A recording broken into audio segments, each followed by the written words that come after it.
Assalamualaikum warahmatullahi wabarakatuh. Kami dari kelompok 1 ingin menyampaikan materi mengenai penafsiran konstitusi. Namun, terlebih dahulu kami akan memperkenalkan diri. Perkenalkan, nama saya Desi Arista Tamuna dengan NPM 2412011539. Perkenalkan, nama saya Bunga Delia, NPM 2412011233. Perkenalkan, nama saya Naila Zahra dengan NPM 2412011439. Perkenalkan, nama saya Dirga Ayu Putri Dewi Agustin dengan NPM 2412011042. Perkenalkan, nama saya Nisa Kamalia dengan NPM 2412011222. Perkenalkan, nama saya Agnes Monika Napitupulu dengan NPM 241201111062. Perkenalkan, nama saya Parisha Putih Palawa dengan NPM 2412011467. Perkenalkan, nama saya Najwa Zetki Al-Fatin dengan NPM 2412011454. Perkenalkan, nama saya Syabila Putri Granki dengan NPM 241201111239. Satu pasal bisa ditafsirkan berbeda-beda. Kok bisa? Yuk kenali apa itu penafsiran konstitusi. Istilah penafsiran konstitusi merupakan terjemahan dari constitutional interpretation, merupakan penafsiran terhadap ketentuan-ketentuan yang terdapat dalam konstitusi atau undang-undang dasar. Siapa yang berhak menafsirkan konstitusi? Di Indonesia, lembaga peradilan yang dapat menafsirkan konstitusi hanya Mahkamah Konstitusi atau yang sering kita kenal dengan MK. Putusan yang dihasilkan dalam melaksanakan kewenangan peradilan yang diakui sebagai penafsiran dari konstitusi. Kewenangan yang dijalankan tersebut terkhusus kepada kewenangan pengujian konstitusionalitas undang-undang yang putusannya final dan mengikat. Penafsiran konstitusi ini tidak pernah terlepas dari penafsiran hukum. Menurut Sudikno Mertokusumo, salah satu cara menemukan hukum adalah melalui penafsiran. Penafsiran sendiri merupakan metode menemukan hukum dengan memberikan penjelasan jelas terhadap makna UU. Jadi, penafsiran konstitusi sering digunakan oleh MK untuk menguji UU terhadap UUD 1945 dan PUU. Jadi, konstitusi sering bersifat abstrak dan normatif, maka diperlukan interpretasi agar aturan tersebut dapat diterapkan secara nyata. Ada beberapa jenis penafsiran konstitusi menurut Sudikno. Yang pertama, ada penafsiran gramatikal. Yang kedua, ada penafsiran sistematis. Yang ketiga, ada penafsiran historis. Dan yang terakhir atau yang keempat, ada penafsiran teleologis atau tujuan. Nah, biar lebih paham, akan dijabarkan lebih lanjut mengenai pendekatan dan metode penafsiran konstitusi. Seperti yang sudah dipaparkan oleh rekan saya, pendekatan dan metode penafsiran konstitusi menurut Sudikno yang pertama yaitu penafsiran gramatikal atau literal interpretation. Apa sih yang dimaksud dengan metode ini? Nah, jadi metode ini melihat langsung teks atau kalimat yang tertulis dalam konstitusi, yakni dengan menganalisis kata-kata beserta struktur bahasanya. Fokusnya adalah pada makna bahasa sehari-hari atau makna harfiah dari teks tersebut. Nah, tujuan utamanya adalah memahami maksud asli penulis konstitusi berdasarkan kata yang digunakan. Contohnya, kata negara, rakyat, atau hak yang diartikan sesuai makna KBBI atau kaidah kebahasaan. Namun, dalam metode ini ada kelebihan dan keterbatasannya, yaitu kelebihan dari penafsiran ini yakni jelas dan terukur, karena berpedoman pada bahasa yang tertulis, yaitu KBBI. Juga menghindari spekulasi atau asumsi yang tidak berdasarkan teks.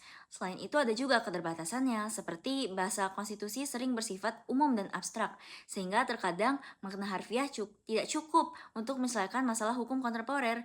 Misalnya, kata kebebasan bisa berarti banyak hal, tergantung konteks zaman.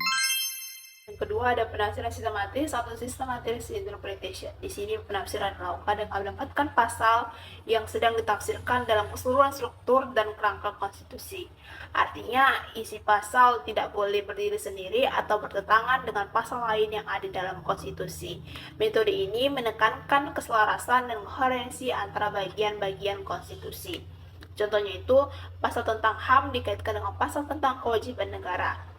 Nah, kelebihannya itu memastikan bahwa penafsiran tidak menjadi bertentangan dengan prinsip-prinsip umum dan kesatuan konstitusi secara keseluruhan.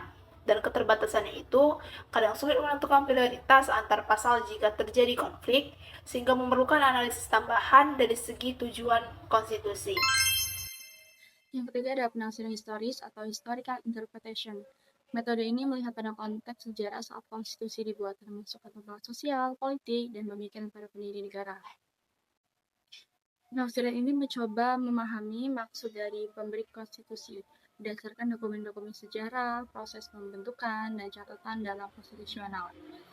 Contohnya menafsirkan pasal Undang-Undang Dasar 1945 dengan mengacu pada risalah sidang BWUPKI. Yang keempat ada penafsiran teleologis atau tujuan. Penafsiran ini berfokus pada tujuan dan semangat yang ingin dicapai oleh konstitusi, bukan hanya sekedar kata-kata yang tertulis. Ini menempatkan makna pada sisi filosofis, nilai-nilai, dan cita-cita negara yang ingin diwujudkan. Contohnya menafsirkan Pancasila sebagai jiwa dan roh konstitusi dalam memaknai pasal-pasal tertentu.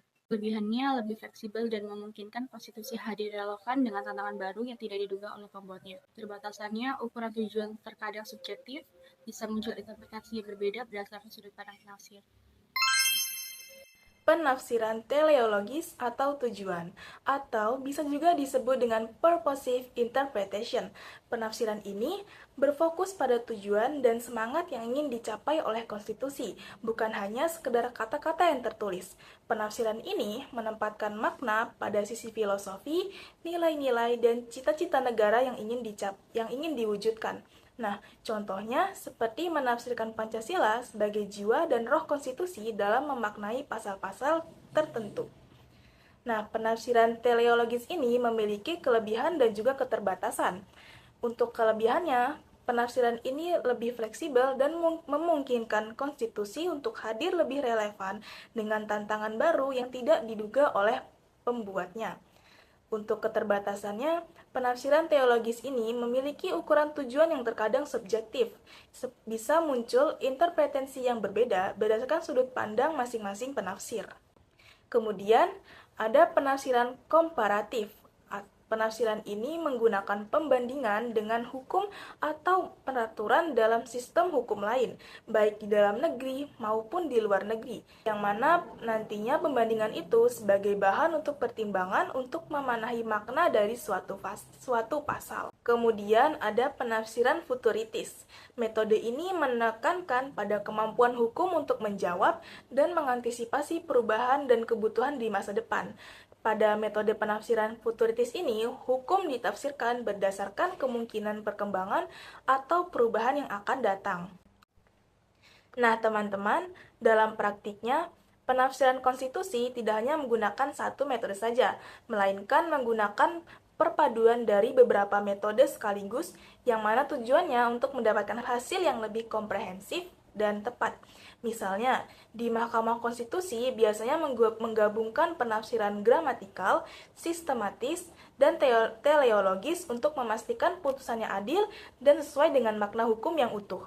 Contohnya di Jerman, proses peradilan dipengaruhi oleh gagasan klasik hakim sebagai corong hukum.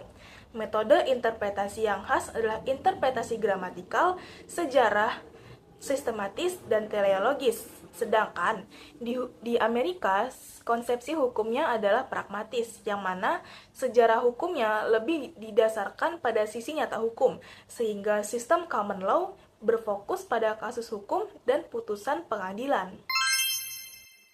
Selain itu, terdapat praktik penafsiran konstitusi di Amerika Serikat, yaitu originalisme versus non-originalisme. Originalisme terbagi menjadi 3 bagian, yaitu memberlakukan konstitusi sebagaimana dipahami awalnya oleh para perumus atau pengesahnya. Yang kedua, teks konstitusi maupun niat perumusnya merupakan hal yang mengikat. Yang ketiga, hakim menjadi sangat konservatif. Mereka cenderung menahan diri melakukan terobosan hukum.